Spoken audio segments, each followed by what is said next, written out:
नमस्कार, sports can में आप सभी का बहुत बहुत स्वागत है। मैं हूं आनंद श्रीवास्तव। सबसे पहले नजर डालते हैं अब तक के मुख्य समाचार पर। लक्ष्य Sen Denmark open badminton tournament के क्वार्टर फाइनल में। T20 विश्व कप क्रिकेट के लिए क्वालिफायर्स मुकाबले समाप्त। 2 बार की चैंपियन वेस्टइंडीज सुपर 12 में नहीं बना पाई जगह। फीफा अंडर 17 विश्व कप में अमेरिका और नाइजीरिया के बीच क्वार्टर फाइनल मुकाबला जारी। हाफ टाइम तक स्कोर 1-1 से बराबर। और अंडर 23 विश्व कुश्ती चैंपियनशिप में अंकुश पंघल ने जीता रजत पदक।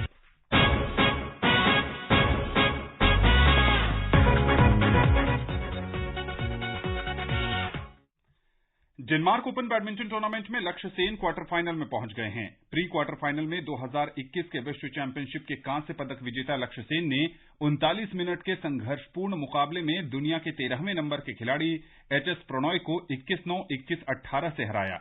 अंतिम 8 में लक्ष्य का सामना जापान के कोडाई नारोका से होगा। दोनों के बीच अब तक 4 मैच हुए हैं। इस दौरान लक्ष्य और कोडाई ने 2-2 मुकाबले अपने नाम किए हैं। T20 विश्व कप 2022 के क्वालिफाइंग मुकाबले खत्म हो गए हैं। अंतिम मैच में जिम्बाब्वे ने स्कॉटलैंड को 5 विकेट से हराकर सुपर 12 में जगह बना ली है। 22 अक्टूबर से सुपर 12 के मुकाबले शुरू होंगे। पहले बल्लेबाजी करते हुए स्कॉटलैंड ने 6 विकेट पर 132 रन बनाए। जवाब में जिम्बाब्वे ने 18 ओवर और 3 गेंद में लक्ष्य हासिल कर लिया। जिम्बाब्वे की ओर से सबसे ज्यादा रन क्रेग अर्विन ने बनाए। उन्होंने 58 रन की पारी खेली। सिकंदर रजा ने 40 रन का योगदान दिया। इससे पहले 2 बार की चैंपियन वेस्टइंडीज की टीम ऑस्ट्रेलिया में चल रहे टूर्नामेंट के अपने अंतिम ग्रुप क्वालिफाइंग मुकाबले में आयरलैंड से हारकर T20 क्रिकेट विश्व कप से बाहर हो गई। आज होबार्ट में आयरलैंड ने वेस्टइंडीज को 9 विकेट से हराया। जीत के लिए 147 रन के जवाब में आयरलैंड ने 17 ओवर और 3 गेंद में 1 विकेट पर 150 रन बनाकर मैच जीत लिया। पॉल स्टर्लिंग ने नाबाद 66 और लोकर्न टकर ने 45 रन बनाए। इससे पहले वेस्टइंडीज के कप्तान निकोलस पूरन ने टॉस जीतकर पहले बल्लेबाजी करने का फैसला किया। वेस्टइंडीज ने ब्रैंडन किंग के 62 रन की मदद से 20 ओवर में 5 विकेट पर 146 रन बनाए। आयरलैंड के गैरेथ डेलानी ने 3 विकेट लिए। भारत सुपर 12 में ग्रुप 2 में है। इस ग्रुप में बांग्लादेश, भारत, पाकिस्तान, दक्षिण अफ्रीका, नीदरलैंड्स और जिम्बाब्वे की टीम है। पहला मैच पाकिस्तान के साथ भारत का 23 अक्टूबर को होना है। वहीं ग्रुप 1 में Afghanistan, Australia, England, New Zealand, Sri Lanka और आयरलैंड की टीम है। सुल्तान जोहोर कप 2022 में कल 2 बार की चैंपियन भारतीय जूनियर पुरुष हॉकी टीम अपने पहले मुकाबले में मेजबान मलेशिया का सामना करेगी। मलेशिया के साथ शुरुआती मैच के बाद भारत 23 अक्टूबर को दक्षिण अफ्रीका के साथ खेलेगा। एक दिन आराम के बाद भारतीय टीम का सामना 25 अक्टूबर को जापान से होगा। 26 अक्टूबर को भारतीय टीम का सामना ऑस्ट्रेलिया और 28 अक्टूबर को ग्रेट ब्रिटेन से होगा। फाइनल 29 अक्टूबर को खेला जाना है। सुल्तान जोहोर कप के 2011 और 2016 के संस्करणों को छोड़कर भारतीय जूनियर पुरुष टीम हर बार पदक के साथ लौटी है। 2019 में टूर्नामेंट के पिछले संस्करण में भारत ने रजत पदक जीता था। फीफा अंडर 17 फुटबॉल विश्व कप में इस समय मुंबई के डीवाई पाटिल स्टेडियम में अमेरिका का सामना नाइजीरिया से हो रहा है। हाफ टाइम तक दोनों ही टीमें 1-1 से बराबरी पर थीं। खराब मौसम और बारिश के कारण मैच निर्धारित समय से काफी देर के बाद शुरू हुआ है। अंडर 23 विश्व कुश्ती चैंपियनशिप 2022 में महिलाओं के 50 किलोग्राम वर्ग में अंकुश पंघल ने रजत पदक जीता। उधर मानसी अहलावत ने स्पेन के पेंटवेदरा में आयोजित महिलाओं की 59 किलोग्राम स्पर्धा में कांस्य पदक जीता। भारत ने काहिरा में वर्ल्ड एज ग्रुप में अब तक 5 पदक, 1 रजत और 4 कांस्य पदक अपने नाम किए हैं। इससे पहले 3 अन्य कांस्य पदक ग्रीको रोमन पहलवानों ने जीते थे। अपने पहले बाउट में तकनीकी श्रेष्ठता से यूक्रेन की सिंजाना ओनुफ्रीवा को हराने के बाद अंकुश पंघल ने इसी तरह जर्मनी की एरसेल लीसा को क्वार्टर फाइनल में मात दी थी। अंकुश इस साल की शुरुआत में 57 किलोग्राम में अंडर 20 एशियाई चैंपियन भी बनी थी। इस श्रेणी में टोक्यो ओलंपिक चैंपियन और एक विश्व चैंपियन जापान की यूई सुसाकी के साथ अंकुश ने काफी संघर्ष किया और मुकाबले में 2 मिनट तक कठिन परिश्रम भी किया। जापानी पहलवान ने अंकुश को लेग लॉक से जकड़ लिया और मुकाबले पर अपना दबदबा कायम किया। इस जीत ने यूई सुसाकी के नाम इतिहास के पन्नों में दर्ज करा दिया है। पोलैंड के जॉन क्रिस्टफ डूडा ने न्यूयॉर्क में एमसच रैपिड शतरंज फाइनल में शाकियार मामेदोरॉय के खिलाफ 3-1 की निर्णायक बढ़त हासिल कर ली है। इसके साथ ही आज का स्पोर्ट्स स्कैन समाप्त हुआ। पूरी टीम को दीजिए अनुमति। नमस्कार।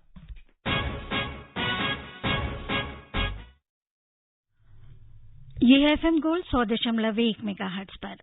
आइए सुनते हैं भारत निर्वाचन आयोग द्वारा प्रायोजित कार्यक्रम मतदाता जंक्शन।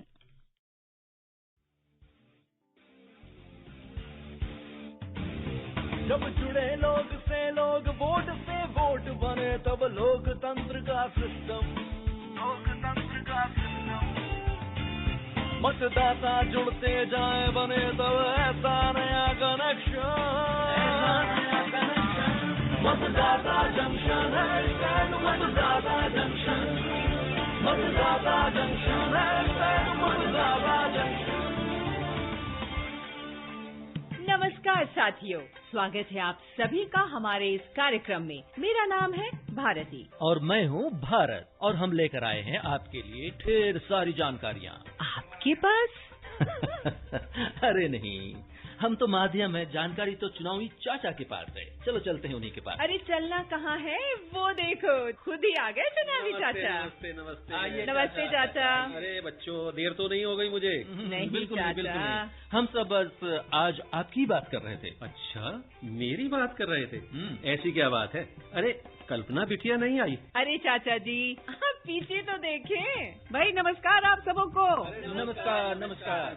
अरे वाह कल्पना बिटिया, ये तो वाकई ही कल्पना जैसा हो गया। सोचो और हाजिर। जैसी हमारी कल्पना बिटिया, वैसी उसकी टेक्नोलॉजी। अरे खैर, तुम लोग ये बताओ कि हमारा इंतजार क्यों कर रहे थे? चाचा, पहले ये तो बताइए कि आप इतना चमक क्यों रहे हैं? कहीं किसी प्रोग्राम से आ रहे हैं क्या? अरे नहीं बेटा, मैं तो निकल रहा था, तभी हमारे गांव के जागरूक बच्चे मिल गए। कहने लगे, चाचा गांव के पूजा पंडालों में बड़ी भीड़ है, चलो चलेंगे। नमस्ते चाचा। लो, शिवी बिटिया भी आ गई। कैसे हैं? खुश रहो बिटिया। हाँ, तो मैं बात कर रहा था अपने जागरूक बच्चों की। तो मैंने उन सब से कहा कि भाई भीड़ भाड़ तो शाम को होगी, तो उसी समय चलेंगे। अरे नहीं चाचा, सुना है कुछ पार्टियों के प्रतिनिधि आ रहे हैं। मेला तो बहाना है, असल में वोट किस पर डलवाना है ये बताना है। अच्छा, अरे तुम सब नहीं जानते कि आचार संहिता लगी है और उसके कुछ नियम भी हैं जो जनता के हितों को ध्यान में रखते हुए बनाए गए हैं। चाचा ये सब तो हमें नहीं पता, कुछ जानकारी दीजिए ना इस बारे में। तो ध्यान से सुनो तुम सब। कोई राजनीतिक पार्टी किसी धार्मिक सभा आयोजन में ना तो वोट मांग सकती है और ना ही जाति और धर्म के नाम पर सियासी बयान दे सकती है। अच्छा, ऐसा करते हैं, पहले चलते हैं पूजा पंडाल। वहाँ बहुत लोग होंगे, उनसे भी इस बारे में बात करते हैं। हम सब वोटर हैं भाई, और हमारा ये अधिकार है कि हम जाने कि आखिर क्या होती है आदर्श आचार संहिता। बिल्कुल चाचा, चलिए चलिए सब। अरे चाचा, आओ, आपकी ही कमी थी।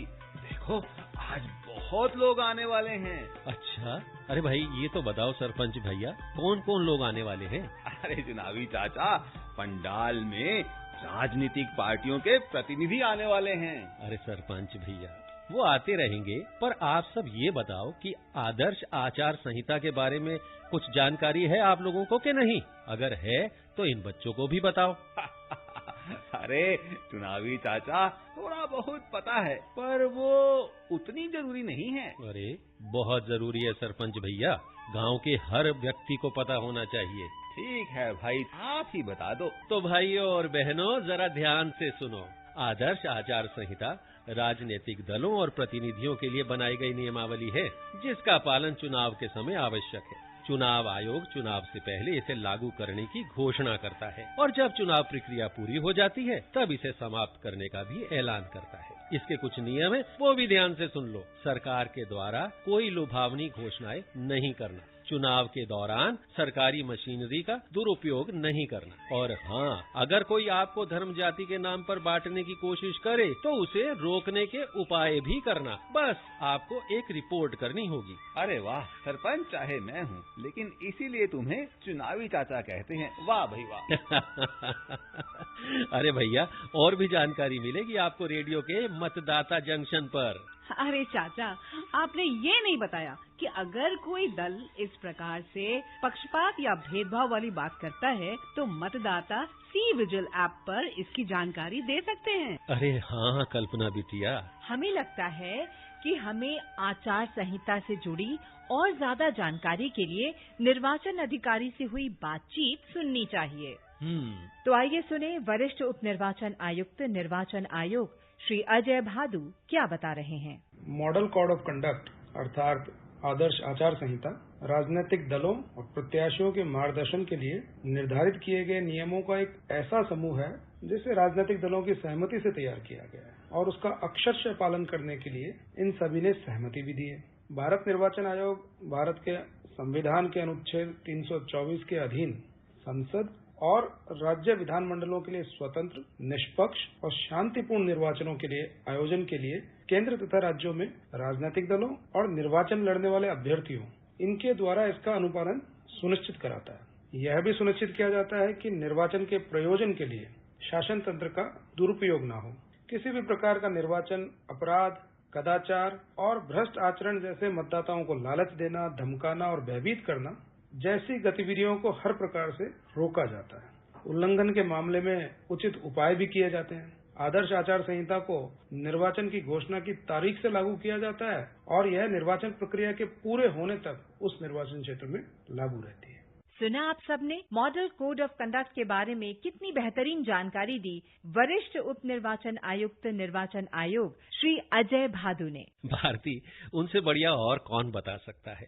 हम सब भी उन्हीं की बातों को आगे बढ़ाते हैं। बिल्कुल सही कहा आपने, लेकिन एक पक्ष अभी भी छूट रहा है। अच्छा, वो क्या भारती?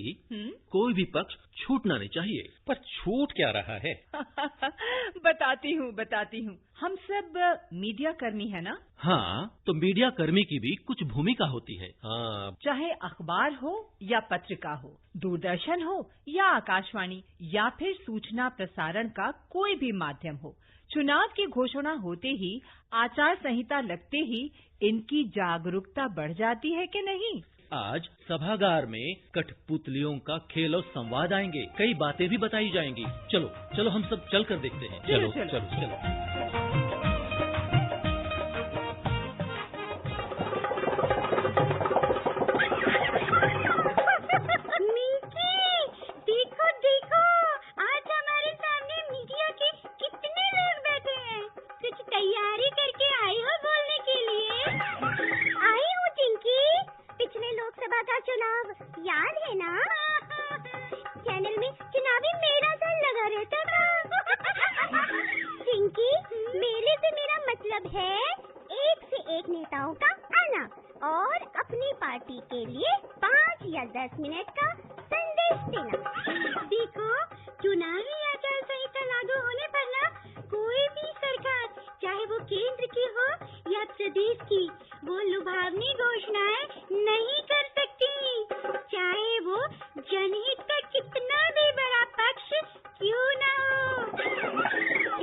जब किसी पार्टी के नेता का चुनाव प्रसारण होता है ना, तो उनके लिए भाषण को एक विशेषज्ञ की टीम चेक करती है। इतने बड़े नेताओं की यहाँ बड़े नेता की बात नहीं है चिंकी, तो बात है आचार संहिता के पालन की। अच्छा मिनके, ये बताओ कि नेताओं के लिखे भाषण में विशेषज्ञ की टीम क्या क्या चेक करती है? अरे चिंकी देखो भाई, कोई भी राजनीतिक दल अपने प्रचार में जाति, धर्म या वर्ग का प्रचार नहीं कर सकते हैं। यदि ऐसा किसी ने कर दिया तो चिंकी, चुनाव आयोग के अधिकारी प्रसारण से पहले उसको हटवा देते हैं।